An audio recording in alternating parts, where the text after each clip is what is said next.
बिस्मिल्लाहिर्रहमानिर्रहीम। अस्सलाम वालेकुम नादरीन, आप यूट्यूब चैनल देख रहे हैं। मैं इमरान खान हूँ।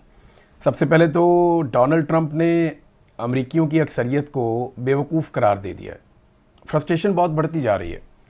डोनाल्ड ट्रंप को भी इस बात का आइडिया है कि इस लड़ाई को वो जिस तरफ लेकर जा रहा है, फेस सेविंग लेने के चक्कर में वो अपने आप को ज़्यादा रिस्क में डाल रहे हैं। अब या तो ईरान का टोटल लॉस करने के बाद उन्हें कोई ना कोई जवाब देना पड़ेगा कि ये इतने बड़े बड़े जंगी जुराइम उन्होंने क्यों किए। डोनाल्ड ट्रंप से ना अब मीडिया सख्त सवालात भी करना शुरू हो गया। जब डोनाल्ड ट्रंप से ये पूछा गया कि जनाब जंगबंदी कब तक होगी, ये चीज़ें पूछी गई, तो डोनाल्ड ट्रंप ने कहा कि बदकिस्मती से अमरीकी अवाम चाहते हैं कि हम घर वापस आएँ। अगर फैसला मेरे हाथ में होता तो मैं तेल के ज़खायर को कब्ज़े में ले लेता, तेल अपने पास रखता, बहुत सारा पैसा कमाता और ईरान के लोगों का भी ख्याल रखता। तो जो लोग डोनाल्ड ट्रंप के मुखालिफ हैं जंग में, उन अमरीकी शहरियों को डोनाल्ड ट्रंप ने बेवकूफ़ करार दे दिया। अभी एक दिन पहले जो CNN का सर्वे था वो ये बता रहा था कि 68% अमरीकी जो हैं वो ख़िलाफ़ हैं और अमरीकियों की अक्सरियत जो है वो जंग की जो पॉलिसी है डोनाल्ड ट्रंप की उसके ख़िलाफ़ है। तो अक्सरियत अमरीकियों की उसको डोनाल्ड ट्रंप बेवकूफ़ करार दे रहा है और तेल पे कब्ज़े का उसका ख्वाब है। जैसे वेनेज़ुएला के तेल पर कब्ज़ा, इराक़ के तेल पर कब्ज़ा, मिडल ईस्ट के तेल पर कब्ज़ा, लीबिया के तेल पे अपनी कंपनियों का कब्ज़ा और फिर बिलाखिर ईरान तक ये पहुंच गए।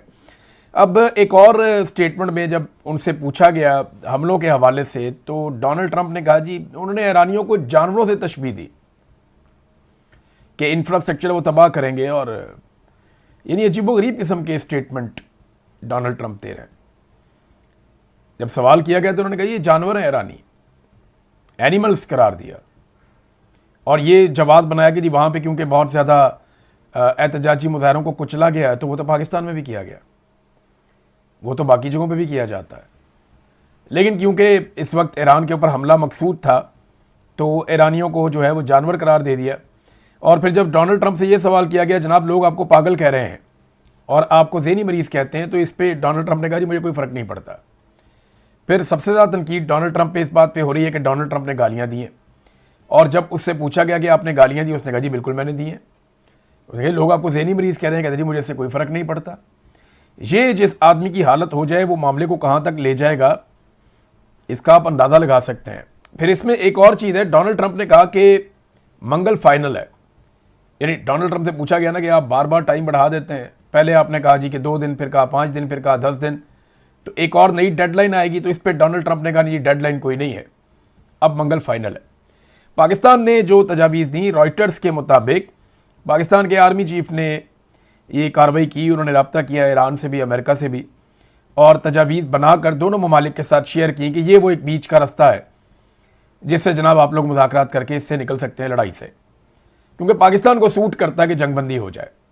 आसिम मुनीर ने कोशिश की, हालांकि ये पाकिस्तानी हुकूमत को करना चाहिए था, आसिम मुनीर साहब का ये मैंडेट नहीं है, लेकिन जो कोशिश की उसमें ईरान के सामने जो चीज़ें पाकिस्तान ने रखी उसमें एक तो ये फौरी तौर पे जंगबंदी होगी, आबनाए हुर्मत फौरी तौर पे खुल जाएगी, और 15 से 20 दिन के अंदर मुस्तकिल जंगबंदी के उसूल तय पा जाएंगे, और इतने अरसे में ईरान आइंदा कभी भी एटमी पावर नहीं बनेगा, ये भी तय कर लेते हैं।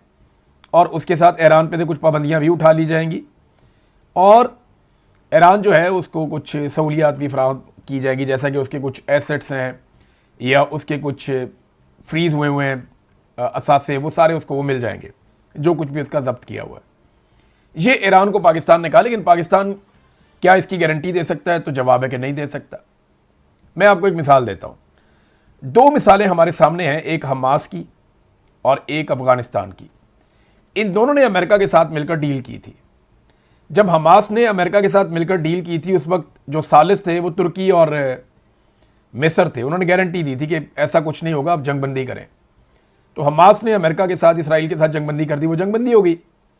हमास ने अपने तमाम वादे पूरे किए, लेकिन दूसरी जानिब से लगभग 800 के करीब फ़लस्तीनियों को शहीद किया गया। इसराइल की जानिब से बार बार वायलेशन की गई, और ना तुर्की कुछ कर सका, ना मिस्र कुछ कर सका, ना बोर्ड ऑफ पीस के अंदर बैठा हुआ पाकिस्तान कुछ कर सका। 2000 के करीब जो फ़लस्तीनी उनको ज़ख्मी कर दिया गया, और इसराइल को कोई नहीं रोक सका, और अमेरिका ने कुछ भी नहीं किया। जंगबंदी हालांकि वो हुई थी। हाँ, एक वाकया जो है वो तालिबान के साथ जंगबंदी का था अमेरिका का। वहां पे तालिबान ने अपनी ना सिर्फ तमाम शराइत मनवाई, बल्कि तालिबान ने फोर्सफुली ऐसी जंगबंदी की कि दोबारा जंग अमेरिका के साथ तालिबान की हुई नहीं। लेकिन उसके लिए तालिबान को लंबे अरसे तक जंग जारी रखनी पड़ी। कतर के अंदर वो मुज़ाकरात हुए थे, पाकिस्तान ने एक दौर के अंदर कोई सहूलतकारी भी की थी, और उसके बाद जो है वो अमेरिका और तालिबान डायरेक्ट हो गए। ये बैठते थे कतर के अंदर, मुज़ाकरात करते थे। तो ईरान के सामने दोनों मिसालें। इसी बुनियाद पे ईरान ने जो आर्जी जंगबंदी है उसे मुस्तरद कर दिया। ईरान ने कहा जी कि आर्जी जंगबंदी नहीं चाहिए, हमें मुस्तकिल जंगबंदी चाहिए, और इस बात की गारंटी भी चाहिए कि आइंदा हमारे ऊपर हमला नहीं किया जाएगा। अब ये गारंटी कौन दे सकता है? पाकिस्तान तो नहीं दे सकता। और अगर ईरान को कुछ ममालिक ये गारंटी दे सकते हैं तो उन ममालिक को बीच में आना पड़ेगा, जैसा कि यूरोपीय यूनियन है, अक़वाम मुत्तहिदा है, रूस है, चाइना है, बाकी ममालिक हैं, अरब ममालिक हैं। कम से कम अरब ममालिक ये तो गारंटी देंगे कि आइंदा उनकी सरजमीन से ईरान के ऊपर कोई भी चीज़ फायर नहीं होगी। ये गारंटी देनी पड़ेगी, और अगर होगी तो ईरान उसकी क्या कीमत चुकाएगा, ये गारंटी भी देनी पड़ेगी। देखिए, अरब ममालिक के अंदर जो अमरीकी अड्डे हैं वो ईरान के खिलाफ हैं, इसराइल के खिलाफ नहीं है।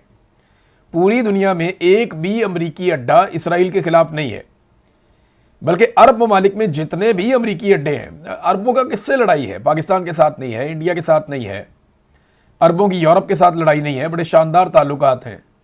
मगरबी ममालिक हो या अफ्रीका हो, कहीं पे भी अरबों की लड़ाई तो है ही नहीं, ना अरब आपस में लड़ते हैं। तो इनकी लड़ाई सिर्फ और सिर्फ ईरान के साथ है, और इसी बुनियाद पे यहाँ पे अड्डे मौजूद थे, ये हमें सबको मानना चाहिए। तो ये गारंटी देनी पड़ेगी आइंदा इन अड्डों से कोई भी मिसाइल या कोई भी हथियार इस्तेमाल नहीं होगा, एक सिंगल बुलेट भी फायर नहीं होगी ईरान पे।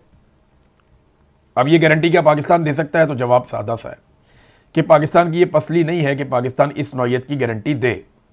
हाँ, कतर के जो वजीर आज़म हैं उन्होंने एक स्टेटमेंट दिया, लेकिन उससे पहले इराक, तुर्की और पाकिस्तान की क़यादत का बार बार ईरान शुक्रिया ज़रूर अदा करता है, और शुक्रिया अदा कर करके इन तीनों मुल्कों को बांधा हुआ है।